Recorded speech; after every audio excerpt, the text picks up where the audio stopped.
তুমি এখানে আসছো কেন? তুমি জানো না আব্বু বাসায়, ফোন দিলেই তো পারতা। এই তোর আব্বু বাসাতে কি হয়েছে? ডাক তোর আব্বুরে, তোর আব্বুর সামনে আজকে সবকিছু ফাঁস করে দেবো। ডাক।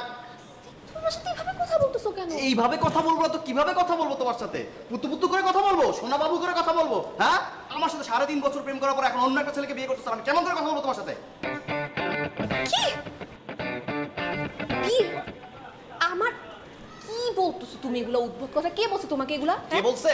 তোমার বাড়ির নিচে তোমার বিয়ের ডেকোরেশন যারা করতেছে তারা বলছে এই বাড়ির মালিকের মেয়ের আজকে বিয়ে। আর এই মালিকের মেয়ে কি আর কেউ আছে তুমি ছাড়া? তুমি কি মনে করছো তুমি না বললে আমি জানতে পারবো না?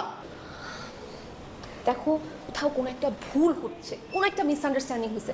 তুমি আমার সাথে ঠান্ডা হয়ে কথা বলো, এরকম কোনো কিচ্ছু না। ভুল হচ্ছে, কোথাও একটা কিছু একটা হয়েছে। তুমি ঠান্ডা হও, কাম ডাউন। ভুল হচ্ছে?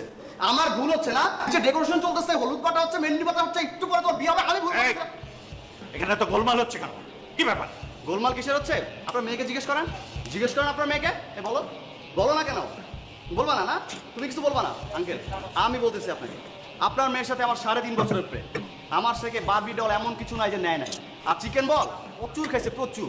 এমন কোনো জায়গা নাই যে আপনার মেয়েকে নিয়ে আমি ঘুরি নাই। আর এখন আমাকে না জানিয়ে অন্য একটা ছেলের সাথে সে বিয়ে করে ফেলতেছে। এই চুপ!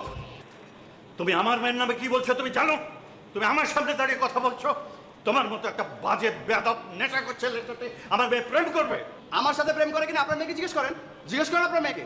আর আমি খারাপ, আমি নেশাখোর? হ্যাঁ, আর আপনার মেয়ে যে 3.5 বছর আমার সাথে প্রেম করে এখন অন্য একটা ছেলেকে না জানিয়ে বিয়ে করে ফেলছে, আপনার মেয়ে কি? আপনার মেয়ে তো প্রতারক। হ্যাঁ, আর আপনারা সবাই মিলে কোনো কিছু না জেনে আপনার মেয়েকে বিয়ে দিচ্ছেন। আপনার ফ্যামিলির সবাই প্রতারক, সবাই খারাপ। এই চুপ! এক চড়ে দাঁত ফেলে দেবো। তুই এই মুহূর্তে আমার বাড়ি ছেড়ে গাঠরি বোচকা নিয়ে বেরিয়ে যাবি, যা। আঙ্কেল আপনার বাসায় থাকার কোনো ইচ্ছা আমার নাই। আমি এমনি তো আপনার বাসা থেকে বের হয়ে যেতাম। হ্যাঁ, আরে আমি এর শেষ কিন্তু দেখেছিলাম, আর আমি তোমাকেও দেখেছি।